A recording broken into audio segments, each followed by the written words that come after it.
Hello students, मैं मनोज शर्मा जनक सिंह चौहान के साथ एमजे क्लासेस में। ये जो मेरे पीछे कुछ सेंटेंस दिखाई दे रहे हैं, ये दिखाई देने में एक जैसे हैं, लेकिन अंग्रेजी बनाते समय इनके पैटर्न्स अलग अलग होते हैं। स्टूडेंट्स इन सेंटेंस को सोच तो लेते हैं कि हमें ये बनाना है, हमें वो बनाना है, लेकिन वो जब उनका अनुवाद करते हैं तो बहुत सारी गलतियाँ कर देते हैं। तो इन गलतियों से बचने के लिए ही आज का वीडियो है। तो इन सेंटेंसेस को हम किस तरह बनाएंगे, चलिए चलते हैं कंप्यूटर स्क्रीन के ऊपर। पहला सेंटेंस लिया है हमने, मैं कक्षा 12 में पढ़ता हूँ। ये इतना आसान सेंटेंस है कि कोई भी आसानी से इसको ट्रांसलेट कर सकता है, लेकिन मैंने कई बार क्लासेज में जाके जब ये सेंटेंस को अनुवाद करवाया तो पाया कि यहाँ पर जो स्टूडेंट्स लिखते हैं वो कुछ इस तरह से लिखते हैं, जैसे आई एम स्टडी या आई एम रीड, दोनों में से एक ले लेते हैं, I am read in class 12th।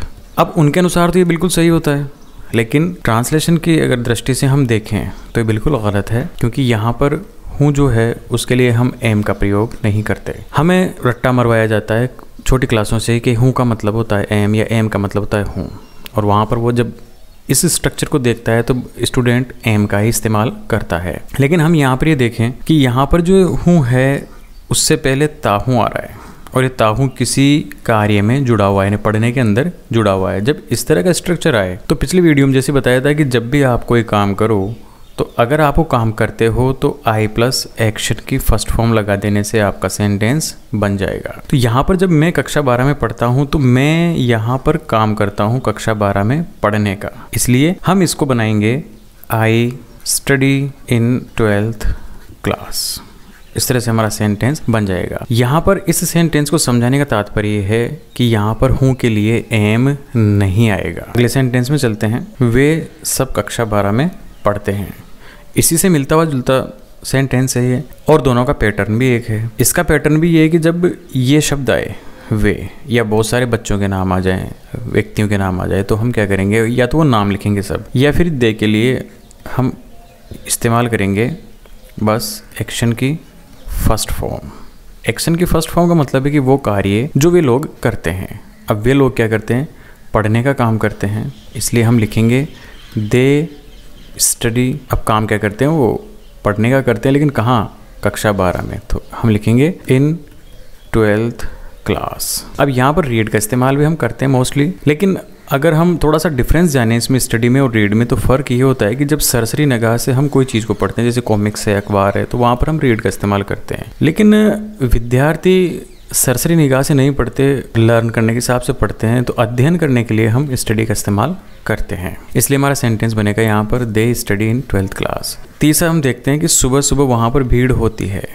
अब यहाँ पर भी लास्ट के अंदर तीहे आया है, तेहे आया है, उसी परिवार से हैं यहाँ पर भी, लेकिन यहाँ पर और यहाँ पर बहुत फ़र्क है। यहाँ पर हम है के लिए इस्तेमाल करेंगे इस का, जबकि ऊपर नहीं कर रहे थे। ऐसा इसलिए है क्योंकि यहाँ पर कोई काम नहीं हो रहा। यहाँ पर देखिए काम होता है पढ़ने का, लेकिन यहाँ पर कोई काम नहीं है। भीड़ होना वहाँ का गुण है किसी जगह का कि वहाँ पर भीड़ होती है। जब इस तरह के वाक्य हैं, या फिर हम शॉर्ट में यूँ समझें कि होता है, होती है या होते हैं, अगर ये पूरे ही वर्ड आते हैं इस तरह से, तो फिर हम इज एम आर का प्रयोग करेंगे। वहाँ पर एक्शन की फर्स्ट फॉर्म का प्रयोग नहीं होगा, केवल उसके साथ हेल्पिंग वर्ब भी आएगी। अब यहाँ पर वर्क है ही नहीं तो हम वर्क नहीं लिखेंगे। तो अब किस तरह से इस सेंटेंस को बनाएंगे, तो हम यहाँ पर लिखेंगे, वहाँ से शुरू करेंगे, there is a lot of crowd in the morning. इस तरह से हमारा सेंटेंस बनेगा। अब देखते हैं यहाँ पर कि जंगली जानवर बहुत गुस्सैल होते हैं। अगेन यहाँ पर वर्ड आया होते हैं, तेहे नहीं देखेंगे यहाँ पर, अगर पूरा वर्ड है होते हैं, तो होते हैं के लिए हम यूज़ करेंगे आर का, क्योंकि होती है के लिए हमने इसका प्रयोग किया, होते हैं के लिए हम आर का प्रयोग करेंगे। तो हमारा इस तरह से सेंटेंस बनेगा, गुस्सैल कौन होते हैं, जंगली जानवर। तो जंगली जानवर को हम पहले लिखेंगे, तो हम लिखेंगे वाइल्ड एनिमल्स आर।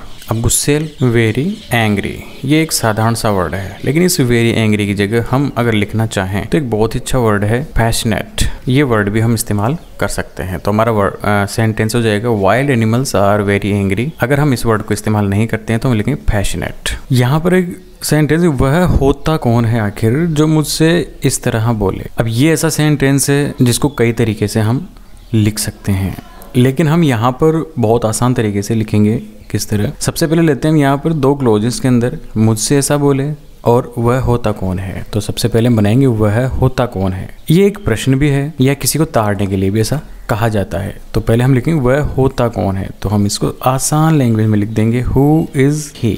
अगर यहाँ पर होता कि वह होती कौन है तो शी यूज करते। अब यहाँ पर हु का मतलब है कौन, लेकिन हम एक हु और यूज करेंगे और उसका मतलब होगा जो, क्योंकि हु के मतलब दो अर्थ होते हैं। जब ये दो क्लोजेस को या दो वाक्यों को जोड़ने में काम आए तो जो का हिंदी अर्थ लेते हैं, और अगर ये प्रश्न बनाने के काम आए तो हम कौन का अर्थ लेते हैं। तो who is he, who speaks. यहाँ पर स्पीक का इस्तेमाल करेंगे क्योंकि एक वचन है ही, इसलिए इसके लिए हम हु का प्रयोग किया। इंसान है इसलिए, अगर ये जानवर होता कोई या निर्जीव होता तो हम विच का प्रयोग करते हैं। Speaks like that. ये बिल्कुल आसानी से इस तरह से सेंटेंस हमारा बन जाएगा। नेक्स्ट सेंटेंस देखते हैं कि भारतीय झंडे में 3 रंग होते हैं। यहाँ पर आया होते हैं, तो हम इस हेल्पिंग वर्ब यूज करेंगे आर। बहुत आसान हो जाएगा, तो हम लिखेंगे there are 3 colours in Indian flag. इसी सेंटेंस को हम दूसरे तरीके से भी लिख सकते हैं। दूसरा तरीका होगा इंडियन फ्लैग हैज़ 3 कलर्स। ऐसा इसलिए क्योंकि हैज़ का मतलब भी कीप यानी रखना होता है, तो मतलब हो जाएगा भारतीय झंडा 3 रंग रखता है। दोनों का अर्थ सेम है, केवल कहने का तरीका अलग होता है। तो हम किसी भी तरह से सेंटेंस बना सकते हैं बशर्ते उसका अर्थ परिवर्तन ना हो। नेक्स्ट सेंटेंस है, उसमें आया है होता है।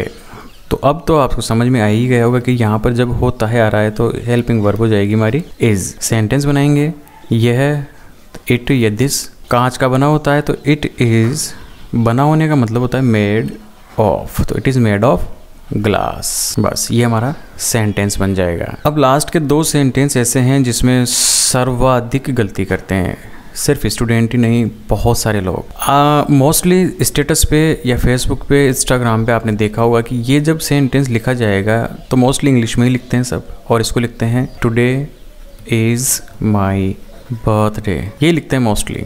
लेकिन ये सेंटेंस गलत है। गलत इसलिए है क्योंकि ये ग्रामर की नज़र से सही नहीं है। इसका मतलब हो जाएगा टुडे की वो जो दिन है ना वो बर्थडे है, लेकिन ऐसा नहीं है, बर्थडे उस दिन है, क्योंकि दिन तो सारे समान होते हैं। तो हम लिखेंगे यहाँ पर it is my birthday today. इस सेंटेंस को समझते हुए ये तो बिल्कुल क्लियर हो गया होगा कि इसको किस तरह बनाना है।